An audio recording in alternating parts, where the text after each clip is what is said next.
ATN নিউজের সকল দর্শক যারা ব্যবস্থাপনার সাথে আছেন, যারা কাজ করেন, সবাইকে আমি বাংলাদেশ আওয়ামী লীগের পক্ষ থেকে অভিনন্দন জানাচ্ছি, শুভেচ্ছা জানাচ্ছি।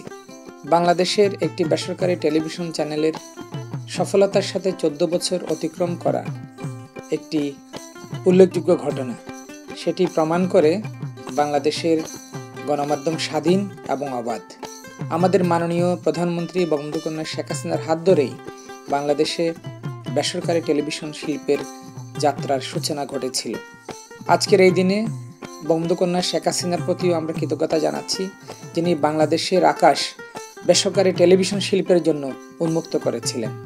এটিএন নিউজ সবসময় মহান মুক্তিযুদ্ধের চেতনার কথা বলেছে, জাতির পিতার আদর্শকে সবসময় ধারণ করেছে এবং বাংলাদেশের চলমান বঙ্গবন্ধু কন্যা নেতৃত্বে সূচিত সমতার উন্নয়নের যে রাজনীতি, স্মার্ট বাংলাদেশ, তার পক্ষে আগামীতে কাজ করবে এবং দেশের জনগণকে সঠিক তথ্য দিয়ে চলমান অপপ্রচার, গুজব, মিথ্যাচারের বিরুদ্ধে জনগণকে সতর্ক করবে।